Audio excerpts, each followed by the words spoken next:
Safuu yaa nama amma konkolaataa jalaa gurguratee bilbilarraa irree bulookii ishee godhee jedhanii. Nagaa waaqa isiniif haa baay'atu jirra jirtu jira galata waaqayyoo hordoftoota Abbii miidiyaa akkam jirtu nagaa keessanii nagaa koodha. Dhugaa dubbachuu fi viidiyoo kana gaafan argu baay'ee tokko na rifadhe baay'ee nan gadde jechuudha. Ishee kana namni wallaaltan hin jirtanii nama kanallee jechuudha. Ji'oota muraasan duratti kan isaan wal fuudhanii abbaa manaatii fi haadha manaa ta'an jechuudha. Baay'een keessan argitanii jirtu. Haa ta'u malee jarri kun lamaanii sooshaal miidiyaa kanaa fi sammuna tokko jechuudha. Baay'ee ajandaa ta'aa turan. Jarri kun lamaanii umurii isaanii tokko miti jedhanii baay'ee irraa haasa'aa turan jechuudha. Haa ta'u malee amma sa'aatii kanatti wanti haasa'amaa jiru akkasumallee isheenillee wanti ishee mudate akkuman dura isiniif mata duree dha'e jechuudha. Haa ta'u malee yeroo ammaa kana abbaa manaa ishee kan ture kan wal jaallatanii gaa'ela wajjin dhaabatanii isheenii gara Ameerikaatti deebinaanii inni immoo makiinaa ishee jalaa gurguratee akkasumallee bilbilarraa illee bulookii godhee jalaa miliqee jedhanii haasa'aa jiru.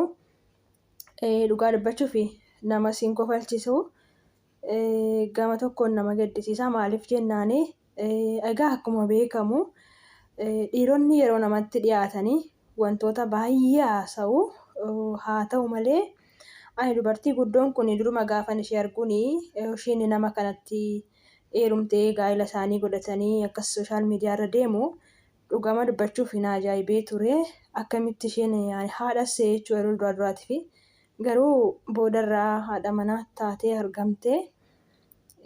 Wanti naan mana dhibe maal akka ta'e beektanii namni bara kanaa wajjin jiraachuudhaafis ulfaataa ta'eera.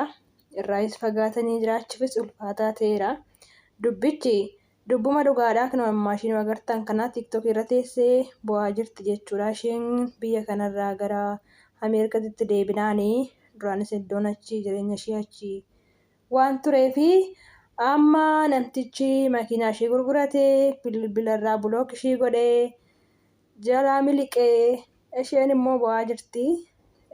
Dhugaama dubbachuuf namoonni baay'een keessanii sooshaal miidiyaa irratti itti qoosaa jirtu.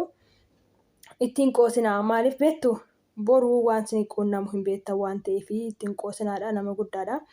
Yaa'u itti dhiyaatee afaan keessaa qaba waan ta'eef dhiirri itti dhiyaatee dhugumaan jaalala nama siisee sin jaaladha jedheenii isheen immoo jaalaluma dhugaa na jaalatte jettee qabeenya ishii hundumaayyuu dabarsitee nama kanatti kennite. Inni immoo jala garagaree waan hin taane irratti raawwatee jedhama kunoo isheenillee bu'aa jirti. Anuma viidiyoo ishee argaa jirtan kanaa waan soba hin taane jechuudha. Kanarraa baay'een keenya barumsa guddaa fudhanna.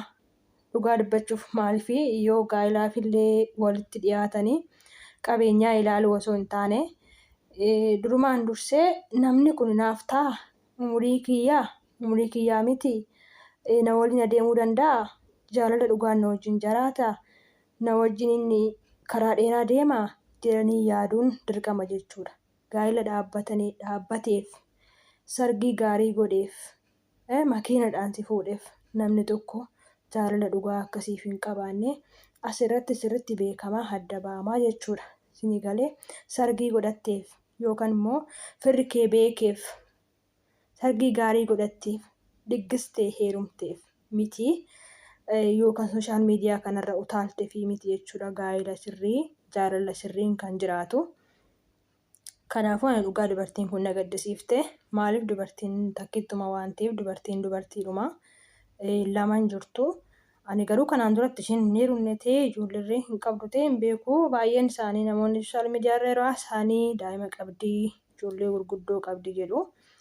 Egaa isa kan murteessu nama dhuunfaa osoo hin taane waa'ee jaalala isaanii waa'ee gaa'ela isaanii inni kuni garuu dhugaa dubbachuun namni kun sirriin hojjenne jechuudha. Sirriin hojjennee namni waan namaa fudhatee eessa dhaqa nama jalaa dhokachuu danda'a geen waaqayyo jalaa dhokachuu hin danda'u.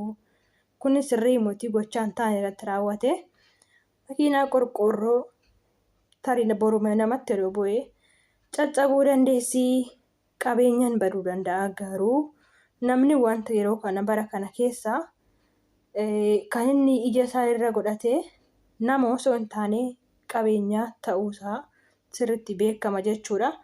Akkas yeroon jedhu qabeenyaan hin barbaachisu jechuu kiyyaa miti, garuu qabeenya kan dafqanii ofiin itti dhufan malee kan nama tokko immoo jala hatanii yookaan immoo saamanii ni godhatu, qabeenya itti jiraatu jechuun sobadha.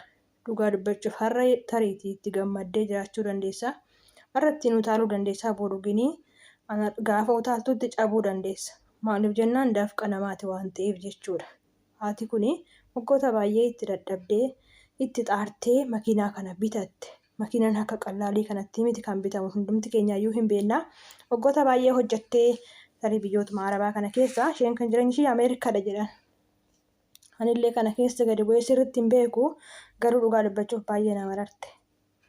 Ani gaafa sargii isaanii fi yookaan sooshaal miidiyaa irratti viidiyoo isaanii argu waan amma ji'oota muraasa keessatti wanti akkanaa kun hin dhufa jedhee yaadee illee hin beeku jechuudha.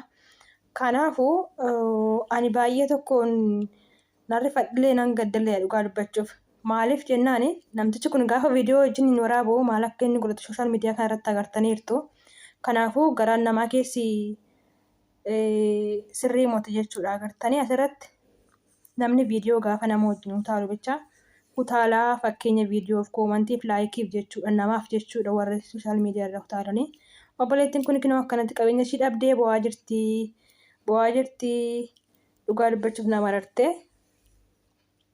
Yaa dubartoota keenya ani waan isiniin jedhu maa tokkollee hin qabu. Nama umurii keessaniin waliin adeemu jaaladha.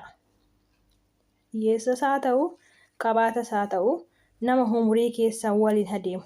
Jecha tokko gaafa inni itti dubbate waa'ee jaalalaa keessa galche. Jecha takkitti inni dubbatu kun maaliif akka dubbate maaliif akka jedhee irra deddeebi'aatii gingilchaatis irratti ilaalaa jechuudha. Dhugaa beekamaadha dheerri gaafa namatti dhiyaatu jaalala keessatti amma harkaan si gaatutti lafuma kana sii ta'a akka irra deemtutti jechuudha. Garuu gaafa harkaan si gaatee waan hunduma kee harka keessa si galfate duuba irra sitti garagalee qoree namni nama waraanuu hin dandeenye nama waraanaa jechuudha. Kanaafuu ani ishee kanaaf baay'een gadde. Warri itti kofaltan ittiin kolfinaadha.